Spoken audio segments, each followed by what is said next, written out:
As much as we always like to think about week one of the NFL season because that's when the season begins, we've been waiting for months and then it finally happens. And we have a tendency to overreact to what happens in week one, whether that's good or bad. A lot of overreactions, a lot of quick snap, reject, reflex reactions. It's week two that you start to maybe figure things out a little bit more. Not totally and not completely, certainly. But you'll hear plenty of coaches talk about how important week two is in the grand scheme of things compared to week one. You could start off the season 2-0, or you could come back from your opening loss and win and be back to 1-1, or you lose after your opening win and all of a sudden you're 1-1 and you're not sure what exactly to make of yourself. So week two is important. So let's take a look back at the week that was week two of the 2020 NFL season. All started on Thursday night as Nick Chubb and Kareem Hunt, while the battle between Baker Mayfield and Joe Burrow certainly was going to dominate the headlines. It was Chubb and Hunt that combined for 210 yards and 3 touchdowns on the ground. They helped lift the Browns to a 35-30 victory over the Cincinnati Bengals.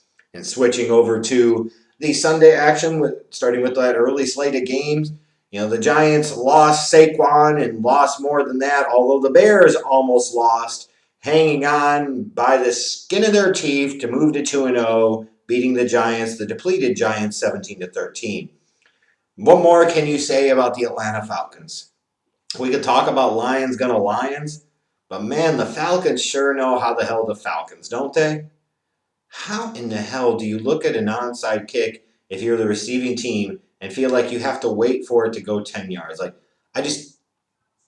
You could blame coaching, stupid players, everything. The Falcons, 29-10 lead, go on to lose to the Dallas Cowboys, 40-39, giving Mike McCarthy his first win as head coach in Dallas. The Packers rode Aaron Jones to 236 total yards and 3 touchdowns, as for the second straight week, they put up over 40 points against a divisional rival, this time smashing the hapless Fighting Patricias 42-21. You had some fourth quarter Minshew magic again for Jacksonville in week number 2, but this time it wasn't enough. Titans end up winning on a late field goal, 33-30. Although Minshew is trying, putting in a little bit of a push towards early season MVP consideration. I'm sorry. Jaguars win 6 games, and Minshew puts up some big numbers like, that team stinks. Okay? They stink. You got to give dudes some love. Let's just put it that way. Kirk Cousins doesn't deserve any love, and nor do the Minnesota Vikings. Woo! Second straight week, they look bad. Not just bad, they look really, really bad. And this time it was to the Colts. Cousins threw 3 picks. Colts were all over him early. Colts win easily, comfortably, 28-11. Josh Allen throws for 417 yards and 4 touchdowns, which helps carry the Bills past the Dolphins 31-28. The 49ers lost Jimmy G to a high ankle sprain, at least for the game. Had Raheem Mostert go out, but most devastatingly of all, lose Nick Bosa to a torn ACL for the entire season. At least in week 2, it didn't matter because they were facing the dumpster fire of the Jets. And Adam Gase sucks and should have already been fired. Should have never been hired. 49ers win easily, comfortably, 31-13. Hey, it's 3rd and 31, Jets. What are you going to do? I'll give up 50-something on the ground to Jerick McKinnon. Because of course you do, because you suck. The Rams got 2 fourth-quarter touchdowns to win going away over the Eagles, 37-19. Big Ben goes over 300 yards as the Steelers hold off the Broncos, 26-21. Speaking of another team that's got a lot of injury problems early on, Drew Lock goes down. Yeah, it's a rough start to the season for the Broncos, and credit to those players and Vic Fangio for staying competitive when they have a lot of reasons to be getting their asses kicked right now. Leonard Fournette came through for the Bucs, 103 yards, 2 touchdowns. Maybe he's starting to take over that primary mantle in that Buccaneers running game. Tampa beats the Panthers 31-17. Kyler Murray, another guy talking about making an early season MVP run, helps lead the Cardinals to a quick 20-0 lead in the first half. They hold off to easily beat the Washington Redskins 30-15. Justin Herbert, due to Tyrod Taylor's late scratch, due to a chest injury, gets his first start and, up and down as you might expect, but goes well. Hell, the Chargers put up a game in a real game against the defending world champions. Taking them to overtime, but ultimately Harris Butker's a beast. I'm going to kick a 53-yarder, then it doesn't count. So I'm going to kick a 58-yarder, and then it doesn't count. So I'm going to guess what? I'm going to kick another 58-yarder because I'm a beast. Butker the Beast. Fantastic stuff. Chiefs win in OT 23-20. The Ravens keep rolling, stopping the Houston Texans 33-16. Oh, Bob. You're probably easily looking at an 0-3 start, and I hope your season goes down in flames. Sorry, Deshaun. Sorry, JJ. Never has somebody deserved it more. The Patriots and Cam put up a great effort against the Seattle Seahawks, but went to the well one too many times with that goal line empty backfield set package. Came up a yard short. Seahawks hold on to win 35-30. And on Monday Night Football, the Raiders make their Vegas debut, and they put it on the New Orleans Saints. Impressive stuff. Now the Raiders sit there at 2-0, beat the Saints 34-24. Who'd have seen that coming? Anyways, that's a recap of what happened during the week. Now, when you look at some of the winners and losers, I'll start with the Dallas Cowboys. Through the first half of that game on Sunday, it did not look good. They're down 29-10. They look like they're getting their shit pushed in, so to speak. And now all of a sudden you're staring down the barrel of the Cowboys at 0-2, new head coach. It's about to get ugly in Dallas. It's about to get hot. It's about to get real hot. And that second half comeback and that collapse by the Falcons may have helped calm things down for Dallas. It might be a real season changer. It might really, really be just that. The Seattle Seahawks, now 2-0 after the dominant Week 1 victory on the road over Atlanta. They come in here, home Week 2, face off against a very good New England Patriots team and found a way to win. That's all they do is win, I guess, right now. And then I got to look at the Raiders. 2-0 is 2-0, and to be able to do that on Monday night against Drew Brees and the Saints, the Raiders are legit. They're a playoff team this year. I don't think there's any question about that. And they only look more convincing as a playoff team as each week goes by.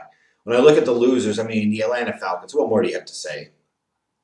I just can't for the life of imagine me thinking to myself if I'm a player, hey, it's an onside kick. Hey, it's rolling on the ground.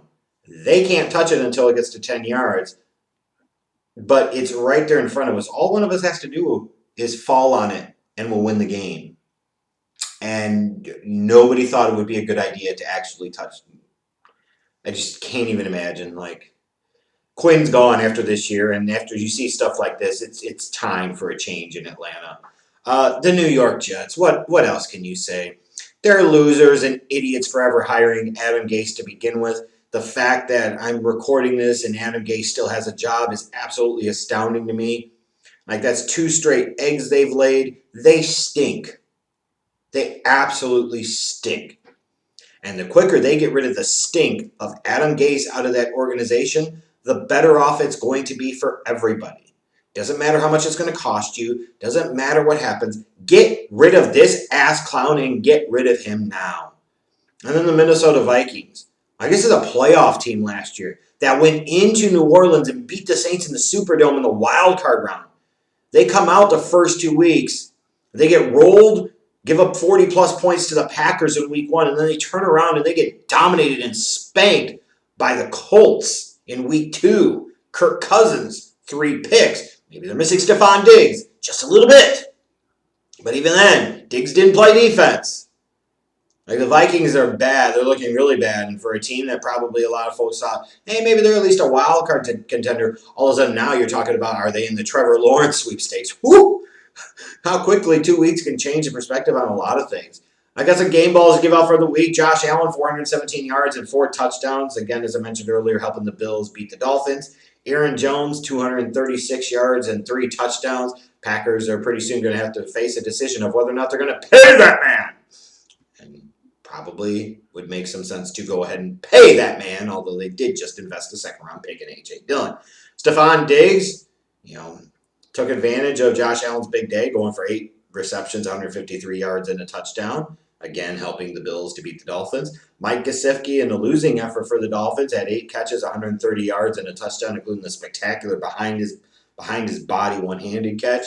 If you're a Dolphins fan, you're looking at the future, you got to feel like you got something decent in Gesicki. And you look at that Colts defense, 3 interceptions, 3 sacks, a safety, only 11 points allowed, and even that touchdown was given up very late in the game. It was a big, important performance for this Colts defense in Week 2 coming off of what happened at the hands of Minshew Magic in week number 1.